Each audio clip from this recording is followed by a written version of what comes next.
Meus queridos irmãos e irmãs, nós estamos na novena de Nossa Senhora do Carmo. E hoje gostaríamos de meditar a respeito da espiritualidade mariana no Carmelo. O Carmelo, desde o princípio, se gloria de dizer totus Carmelos Marianus est. Todo o Carmelo é mariano. E é exatamente porque a espiritualidade carmelita, que é contemplativa desde o início, encontra em Nossa Senhora não somente um modelo, mas o seu maior esplendor, e ela é um auxílio necessário, é ela quem forma o contemplativo que Deus quer realizar em nós. Vamos meditar um pouco sobre isso.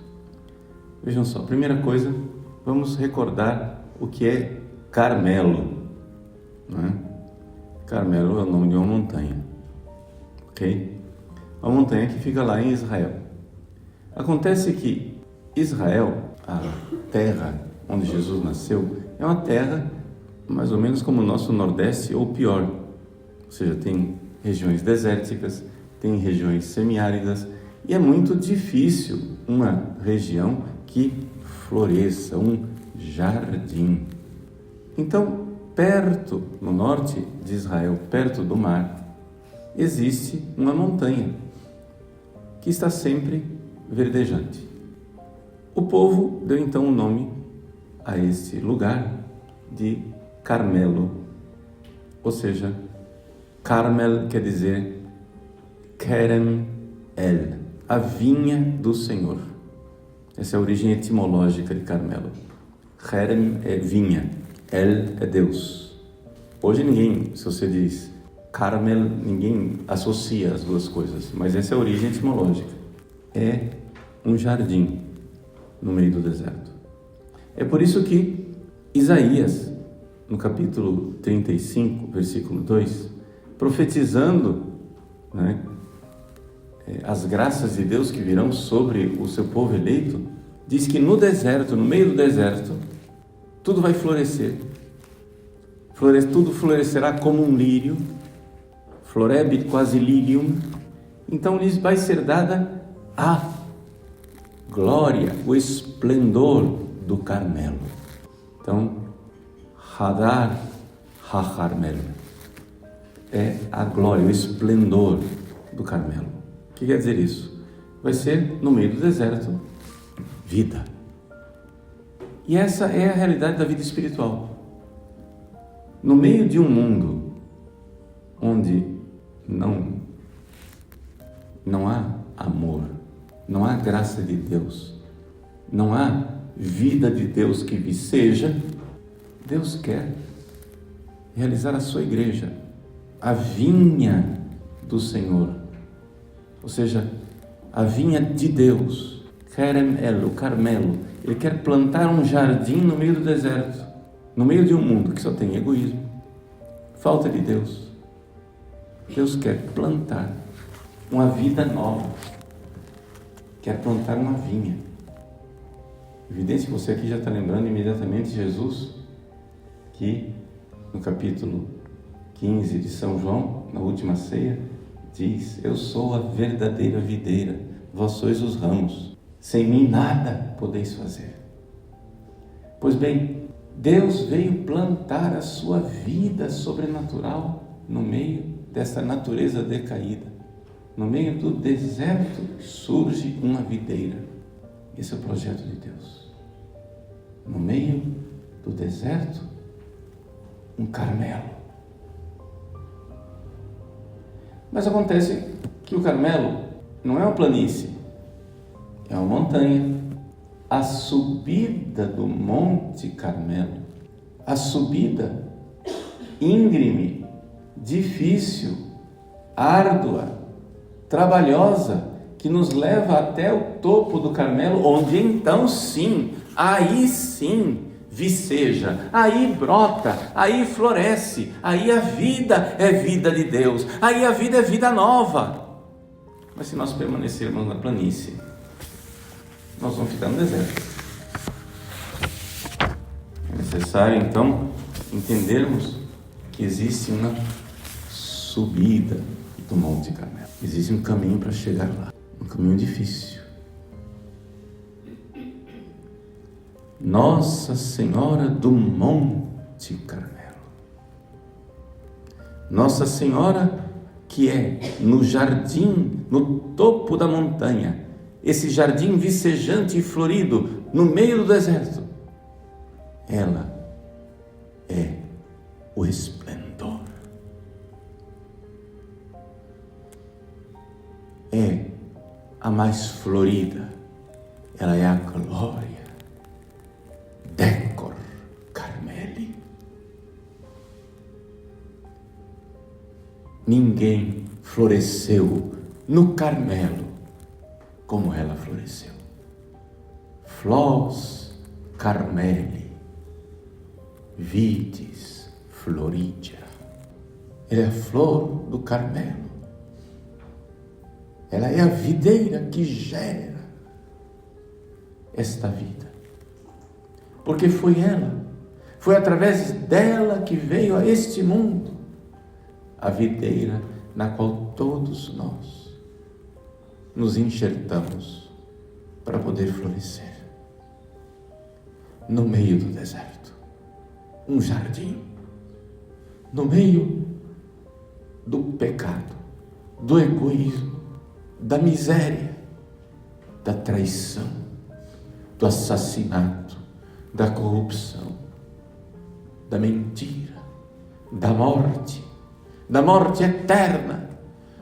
Um povo que caminhava nas trevas, um povo condenado ao inferno, no meio deste deserto insalubre e mortífero.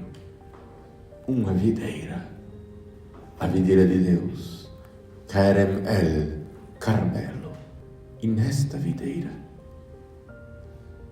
a mais gloriosa realização de Deus numa pessoa humana, a Virgem Maria. Meus queridos, esta é Nossa Senhora do Carmo, Nossa Senhora do Monte Carmelo, projeto de Deus, sonho de Deus realizado, esplendoroso e acabado. Mas o que quer dizer isso que Deus fez em Nossa Senhora? O que quer fazer em nós? Vejam, o que Deus quer fazer em nós é grudar a nossa alma com a alma de Jesus. Desculpe a forma prosaica de dizer, grudar a nossa alma na alma de Jesus. Essa é uma forma simples de dizer aquilo que é a graça santificante. Vamos entender isso. Tem gente que está em estado de graça, tem gente que está em pecado mortal, ok? E qual é a diferença de estar em pecado mortal e estar em estado de graça? Quem está em estado de graça tem a graça santificante. Vamos entender agora o que é essa graça santificante. A gente ouve falar, né? Ou seja, os sacramentos nos dão a graça santificante. O batismo nos dá a graça santificante. A confissão nos dá a graça santificante. Quem pecou mortalmente, a confissão dá a graça santificante de volta. O que é essa história de graça santificante? Vamos entender, porque assim, fala, ninguém sabe o que é isso. Qual é o referente? Qual é a coisa que está por trás da palavra? É o seguinte: Deus quer que nós vivamos uma vida divina. Conhecer Deus como Deus se conhece. Mas para isso, Deus tem que vir aqui e contar os seus segredos para nós. Os segredos do Rei. É a revelação divina. Se nós não tivéssemos Deus que se revela, nós conheceríamos Deus somente assim, as apalpadelas. Mas Ele veio. A revelação de Deus é Jesus. E Deus se deu a conhecer. Nós começamos a conhecer os segredos íntimos de Deus. Diz São João, capítulo 1, versículo 18: ninguém jamais viu a Deus, mas o Filho unigênito, que é Deus, que está na intimidade do Pai, que está com a cabeça reclinada no peito do Pai, Ele nos deu a conhecer. Então, quando nós, pela fé, conhecemos a intimidade de Deus, a nossa alma começa a ver coisas que a alma de Jesus viu. Jesus é Deus que se fez homem. O que é a fé? É quando a nossa alma começa a ver coisas de Deus que a alma de Jesus viu. Então é como se fosse a cera e o carimbo que forma a cera. Uma massinha de modelar que tem um carimbo. Jesus é o carimbo, nossa alma é a massa de modelar. Quando você faz um ato de fé, quando você tem a graça santificante, o que é graça santificante?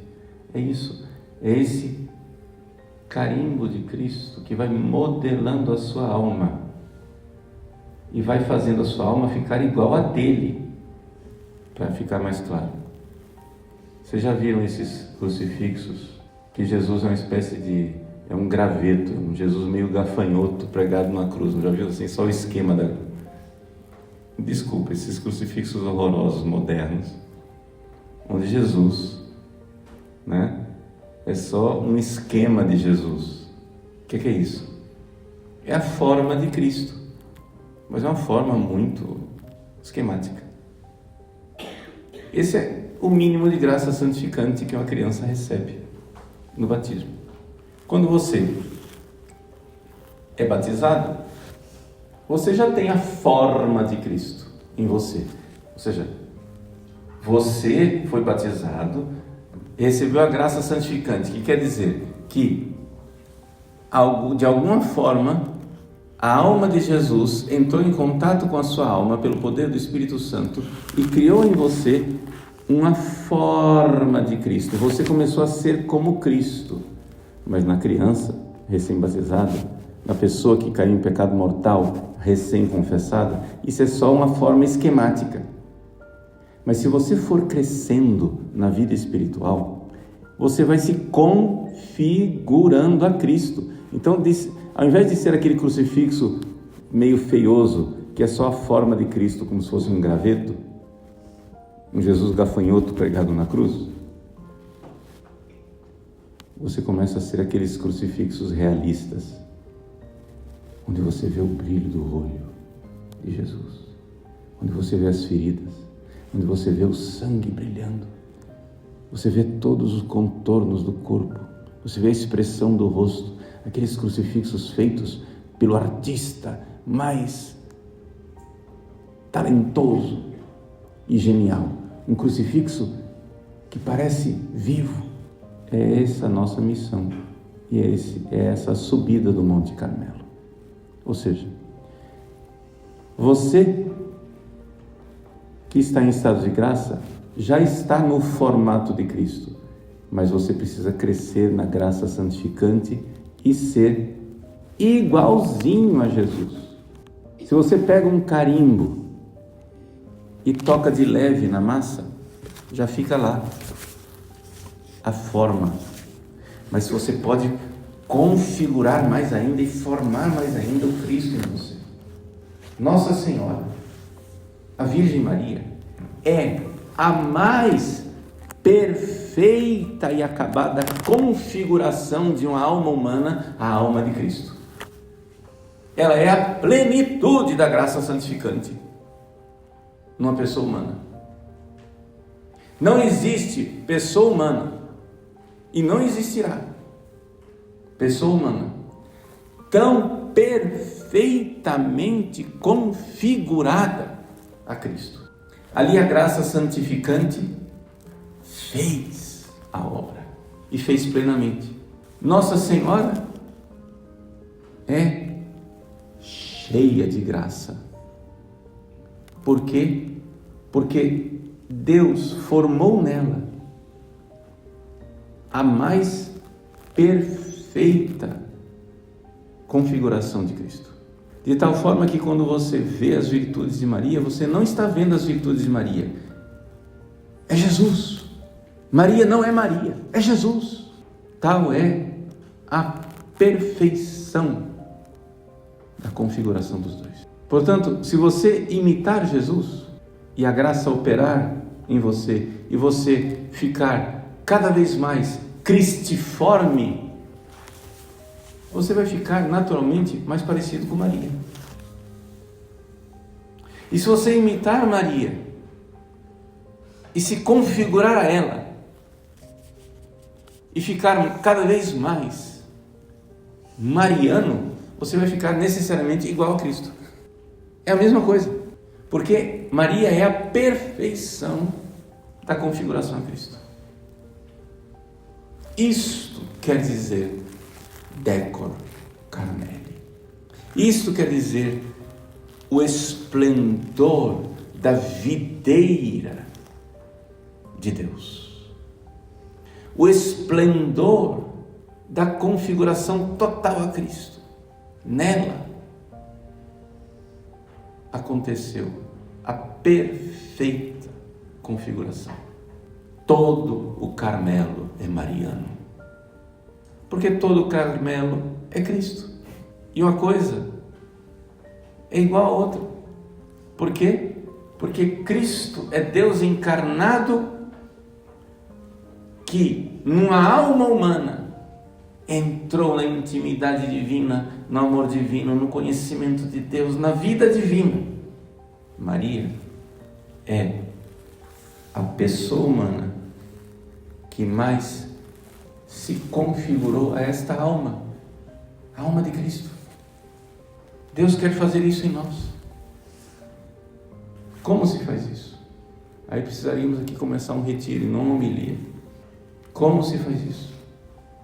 Como que a minha alma fica crística? Como que a minha alma fica mariana? Quando? O que é que tem de mais importante na minha alma? Inteligência, memória e vontade. Quando eu faço trevas na inteligência, e a inteligência, pela fé, fica igual aos pensamentos de Cristo. Quando eu faço trevas na minha memória, e pela esperança, a minha memória só espera em Cristo. E quando eu faço trevas na minha vontade, e pela caridade, a minha vontade só ama o que é de Cristo. Qualquer semelhança com São João da Cruz não é mera coincidência. É a subida do Monte Carmelo. Maria, totalmente vazia de si, cheia de graça. Só é cheio de graça quem é vazio de si. Por isso ela é o esplendor. Você vai até Maria, você chega lá, ué, mas não estava vindo para Maria? Eu estou vendo Jesus aqui. Vazia de si, cheia da graça santificante, configurada totalmente a Cristo. O coração de Jesus e o coração de Maria são, para todos os efeitos, a mesma coisa. Não é à toa que quando Nossa Senhora mostrou o seu coração para uma futura carmelita chamada Lúcia de Fátima, ela mostrou o coração dela. Todo mundo pinta o coração de Maria cheio de rosas, não sei o que, etc e tal, e ela mostrou o coração dela para a irmã Lúcia, coroado de espinhos. Ué, mas o coração coroado de espinhos é de Jesus? Sim, mas o coração de Jesus é o coração de Maria, é a mesma coisa, configurado. Então esse é o caminho para nós crescermos e subirmos o Monte Carmelo. Fé, esperança e caridade. Fé, esperança e caridade. É a vida interior, é a vida contemplativa. O que é a vida contemplativa? É contínuos e constantes atos de fé, esperança e caridade. Fé, esperança e caridade. Fé, esperança e caridade. Fé, esperança e caridade. É isso a vida de oração. É isso a vida contemplativa. Essa é a subida do Monte Carmelo. As trevas da inteligência nos atos de fé pura. As trevas da memória nos atos de esperança pura. As trevas da vontade nos atos de caridade ardente. A caridade de Cristo nos impele. O amor de Cristo nos arrasta, nos puxa para o alto do Carmelo, para que no meio deste deserto, desta vida, floresça a vida divina em nós, configurados a Cristo, configurados à Virgem. O Carmelo é todo mariano, não poderia não ser, porque Maria é o projeto acabado da configuração a Cristo, da graça santificante em sua plenitude.